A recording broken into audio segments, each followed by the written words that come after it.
Adoráveis ouvintes, sejam muito bem-vindos a mais um episódio do Extramuros Podcast. Sou Washington Clark dos Santos, seu anfitrião.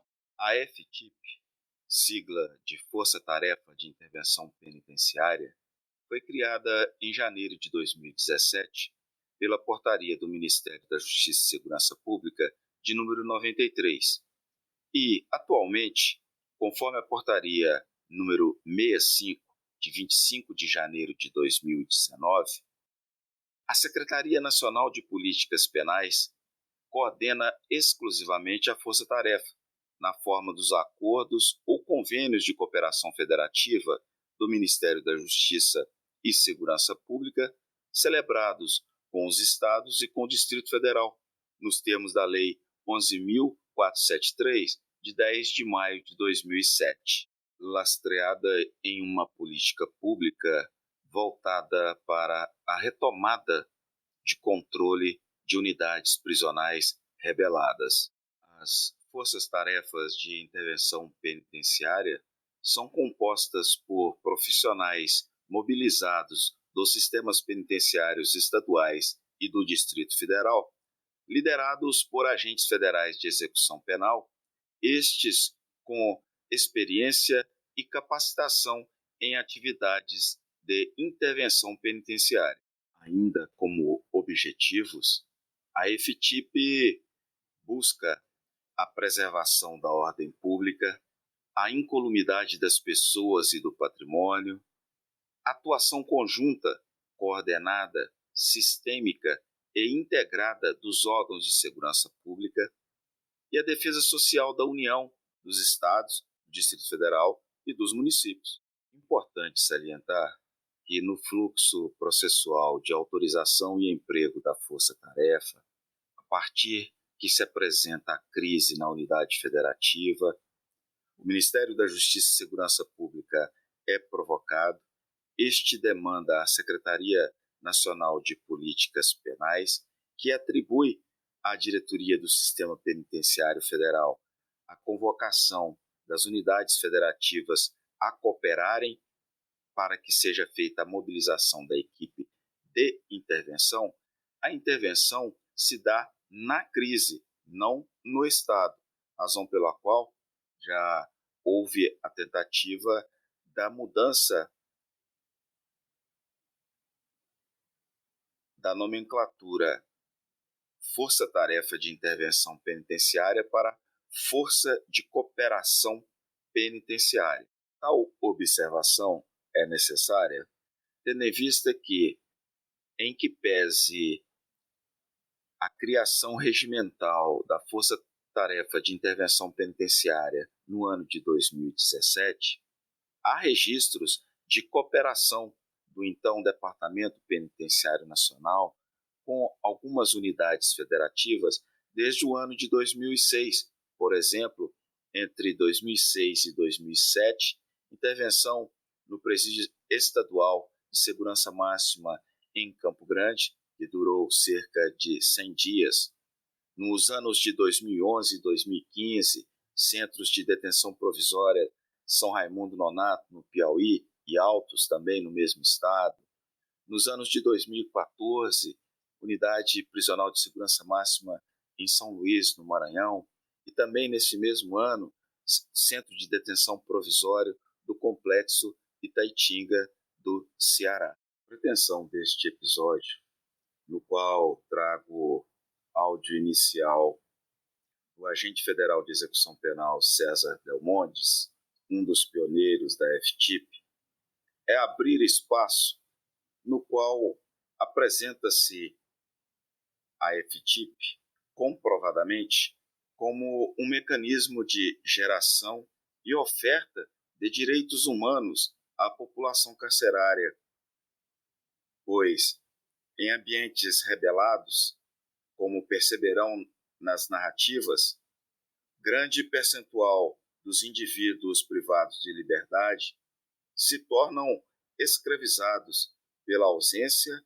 ou leniência do Estado. O ano era 2017, né? Primeiro, vale a pena falar sobre a questão do Mauro e a importância dele para a FTIP. Em 2009, o Mauro fez meu curso dele de intervenção tática em 2009, e desde aquela época ele já tinha como panorama e vontade, que é a expansão, né, dessa força aos moldes à época da Força Nacional. Creio que ele se baseou muito no modelo da Força Nacional. E antes de 2017, houve uma crise no Ceará, no qual ele, de forma nada regimental, foi ao Ceará dar um apoio com os colegas voluntários, que muitos tiraram férias porque não foram seguidos, enfim, para tentar conter uma onda de rebeliões que estava havendo no Estado, provocados pelo PCC. Aí eu creio ser o nascedouro, né, da força. Bom, quando se dá o ano de 2017, vem aquela crise homérica, né, no Rio Grande do Norte, e uma coisa foi puxando a outra, a necessidade fez com que o governo tomasse uma posição, e aí nasce a força, não como ela deveria ter nascido, né, prontamente estabelecida, já regimentada. Ela nasce de uma necessidade decorrente daquela crise lá no Rio Grande do Norte. Bom, dito isso, entre 5 a 7 dias, estabeleceu-se uma logística homérica. Foram convocados colegas aqui, São Penitenciário Federal, e aí já senti uma grande dificuldade, porque foi muito batido aqui na tecla a questão se tinha ou não competência para atuar, não podia ser obrigado, aquela questão de ser polícia ou não, tudo isso influenciou bastante no crescimento, né, e no desenvolvimento da força.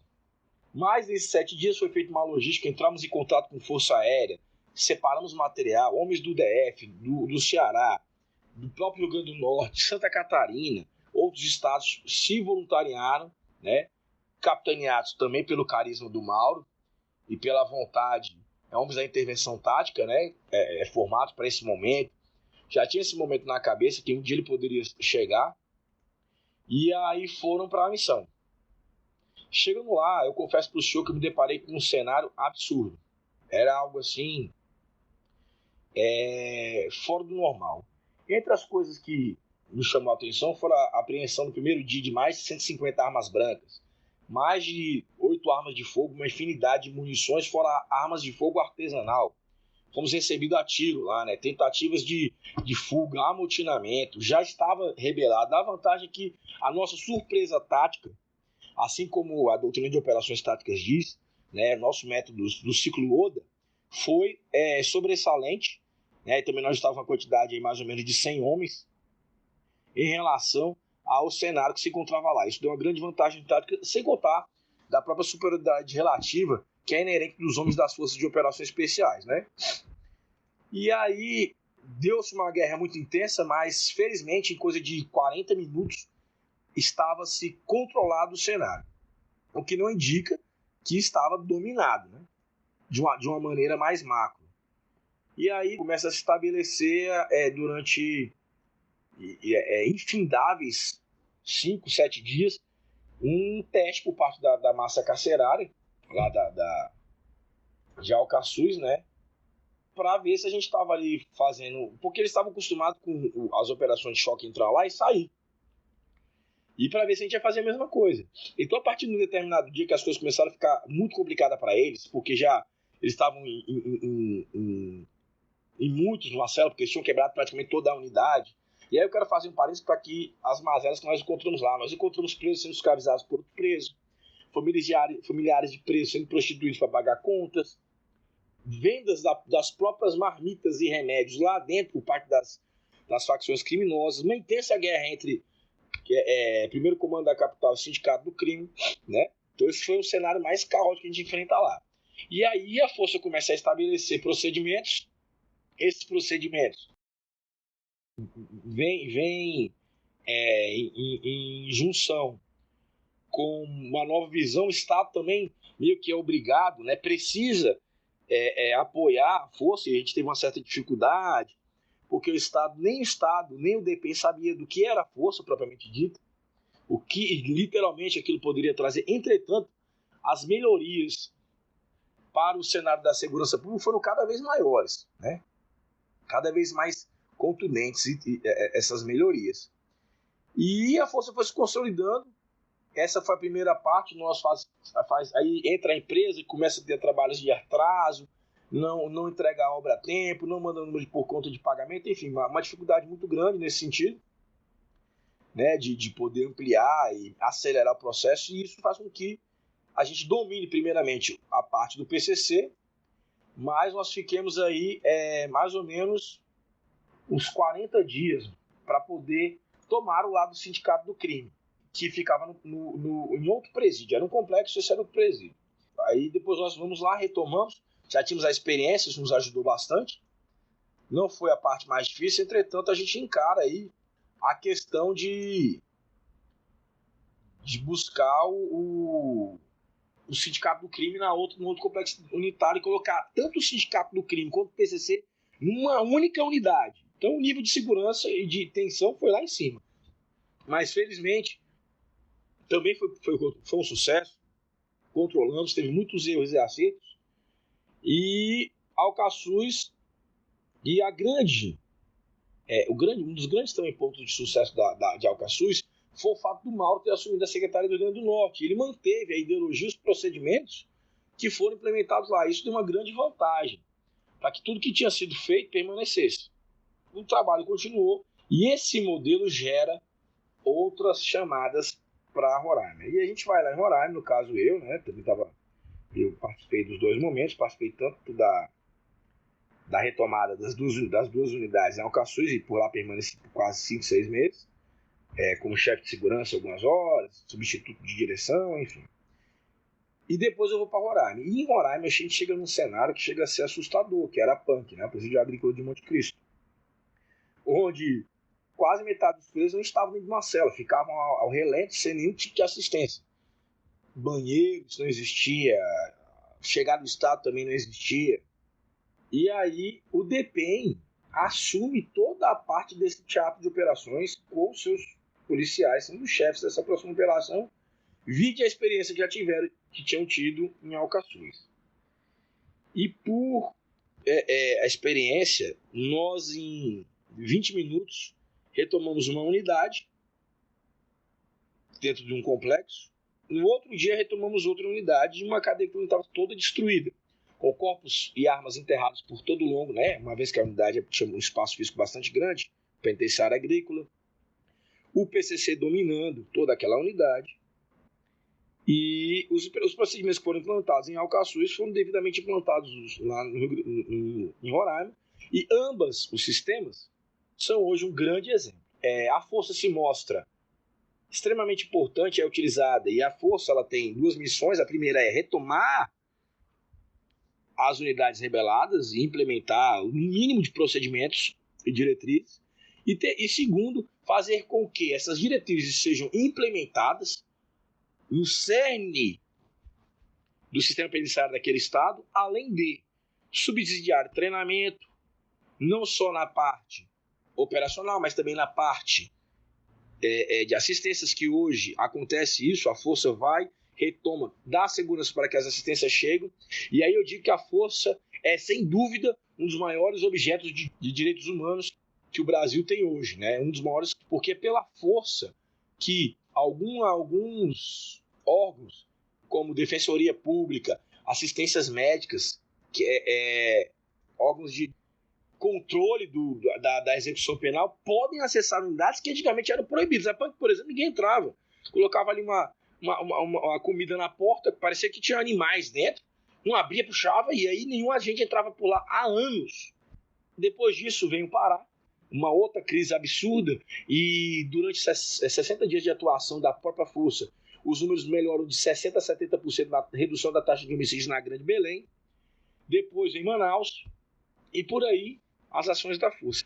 Tendo em vista que Belmontes observou com mais detalhamento as atuações da FTIP no Rio Grande do Norte e Roraima, e considerando que os coordenadores e operadores da FTIP possuem a preocupação de analisar as missões para as devidas correções e aprimoramentos, na manifestação a seguir, Pedro Florencio, então secretário de Administração Prisional do Rio Grande do Norte, traz os seus apontamentos. Bem, a gente deve destacar a principal finalidade da Força Tarefa de Intervenção Penitenciária, que o nome já diz, é intervir no sistema que está colapsado. É fundamental. As forças regionais, estaduais, não têm condições, não têm estrutura de mudar um sistema colapsado, convulsionado, em que as organizações criminosas dominam. Então, é fundamental a presença das forças-tarefas de intervenção penitenciária para trazer ordem ao caos, para retomar o controle, para retomar a segurança. Então, ele cumpre esse papel. Numa segunda vertente, é fundamental que as forças-tarefas deixem um legado, porque o que acontece? Elas atuam e retornam. E aí é preciso que o Estado esteja em condições de assumir esse trabalho, sob pena de se perder todo o legado, todo o trabalho que foi feito de reconstrução, de trazer ordem e segurança e controle ao sistema. Então é fundamental que a Força-Tarefa deixe esse legado, que ela também, ao ponto que ela intervém e coloca ordem, ela faça essa transição, que os conhecimentos, que a técnica empregada, os procedimentos, as normas implementadas sejam repassadas para a equipe estadual, para que eles possam continuar implementando a mesma tarefa, mas fora de um contexto de intervenção, já num contexto de fazer o sistema andar, principalmente dando a dignidade à pessoa privada da liberdade e a atenção às atenções em que a lei determina, que a LEP determina que o Estado deva cumprir. No sentido contrário, e aí essa é uma crítica um pouco distante minha, mas ela é uma percepção minha e de vários outros colegas, é que a força-tarefa ela vem e ela precisa atuar com rigor, com disciplina. E, naturalmente, ocorrem os excessos por conta de uma resistência das pessoas privadas da liberdade a um novo modelo de controle de ordem dentro das cadeias. Então, é preciso usar de rigor, de força moderada, de força progressiva, e isso causa um desgaste, um estresse no sistema prisional, nos presos. Ao mesmo tempo que esse modelo implementado também causa um estresse, causa uma tensão sobre os policiais penais, ora policiais penais, antigos agentes penitenciários, que é um modelo que eles não estavam acostumados, então eles são cobrados ao extremo também. Da forma como a FTIP cobra os presos, cobra os servidores, das normas, dos procedimentos, e isso sob muita tensão, sob muita pressão. Então, quando a força-tarefa sai, se retira, o sistema fica sob controle, com ordem, com segurança, mas é fundamental que a equipe local tenha condições de continuar esse trabalho.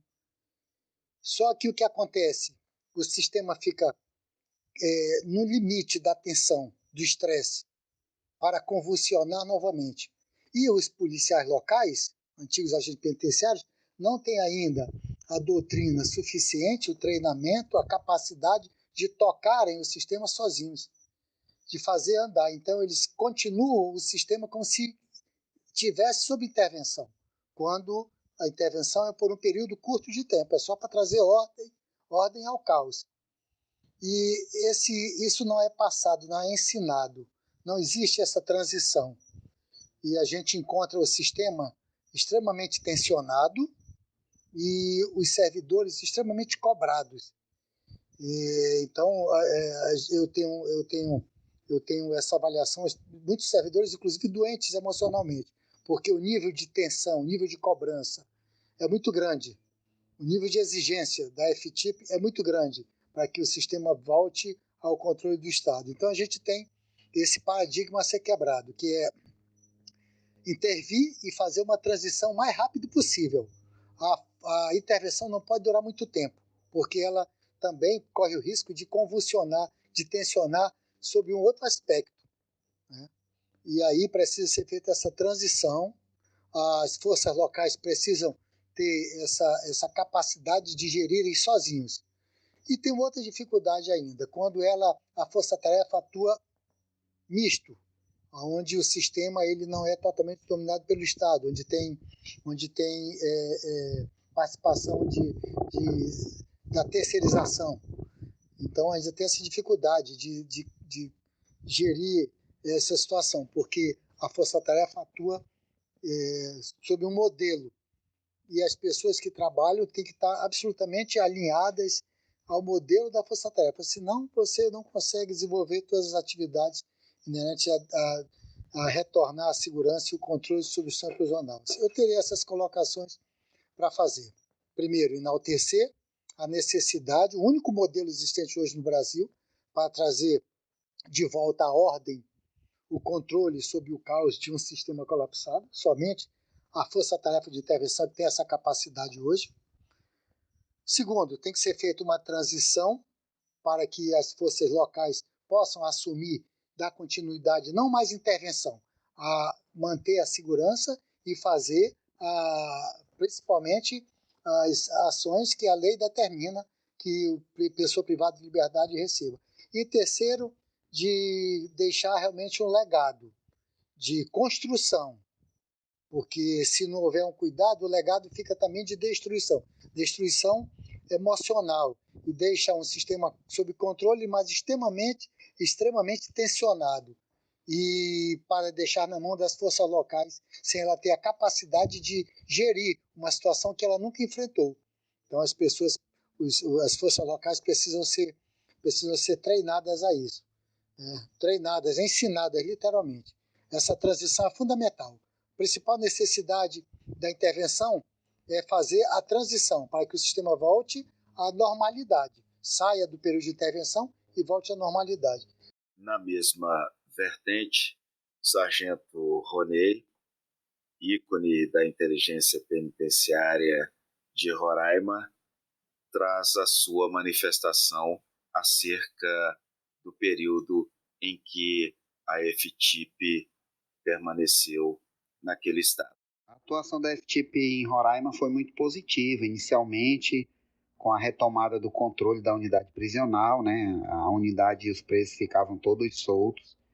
Existiu também uma força-tarefa de recuperação do sistema prisional como um todo, né, por parte da gestão.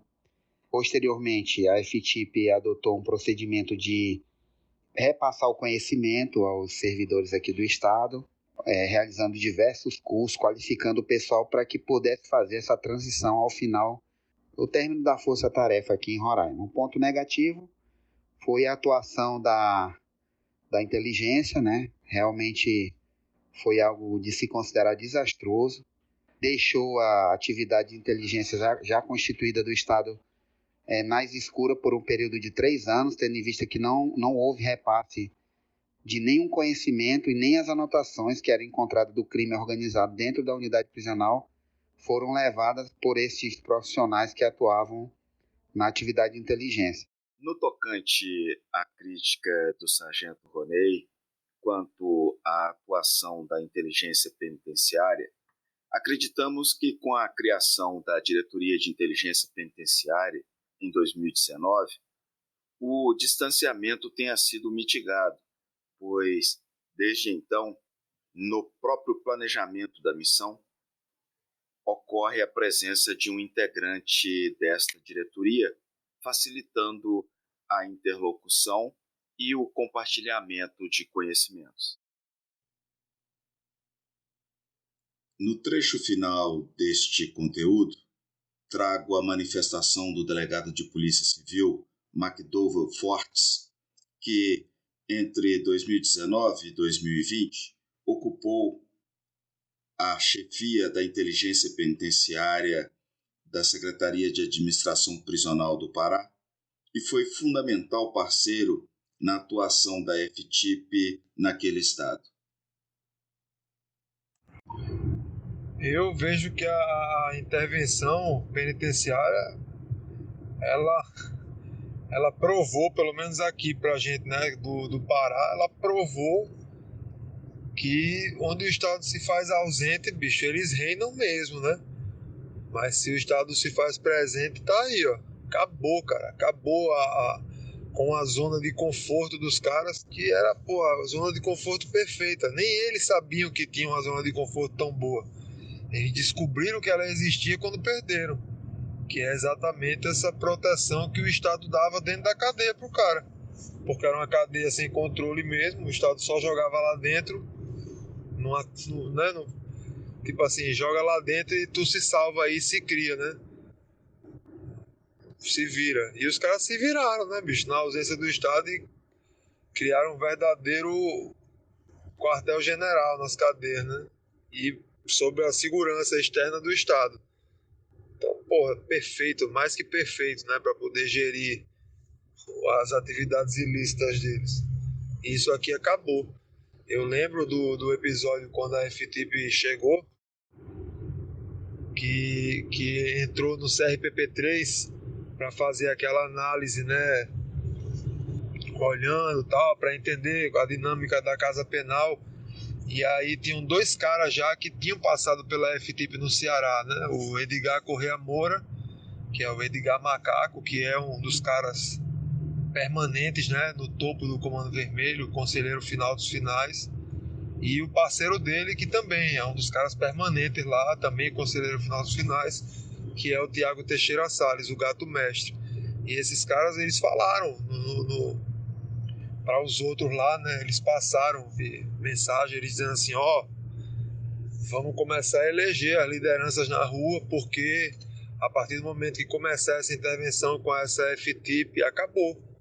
Acabou, a gente vai ficar sem telefone, vai ficar sem comunicação, acabou, cara. Pode eleger liderança na rua, porque quem está aqui dentro não comanda mais nada. Então, se a gente quer dar continuidade aos esquemas de agente de tráfico, roubo, né, das questões de mensalidade e manutenção da facção, a gente vai ter que escolher os caras que estão na rua, que são capazes de administrar. Para você ver o nível desse trabalho, né, da Força de Intervenção Penitenciária.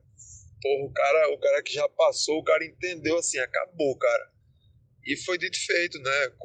Graças aí à ousadia de vocês, de chegar aqui com a ideia de tomar poucas casas penais, mas aqui resolveram tomar todas, né? Simplesmente o Estado se alinhou. Se alinhou. Aqui não tem mais casa penal que o crime fala, né? Que o crime domine. Como vocês investiram e acreditaram. Para mim, eu falo sempre, acho que a melhor ferramenta até hoje criada no combate ao crime organizado no Brasil foi a FTIP. Porra, é fantástico, assim, eu tenho muito respeito por esse trabalho. Honoráveis ouvintes, este foi mais um episódio do Extramuros Podcast. Sou Washington Clark dos Santos, seu anfitrião. Quer saber mais sobre o conteúdo deste episódio? Acesse www.extramurospodcast.com, extramuros com H, e confira notas, transcrição, outros detalhes exclusivos e funcionalidades para comentários e compartilhamento de nosso propósito. Será um prazer receber a sua colaboração. Pela sua audiência, muito obrigado e até a próxima!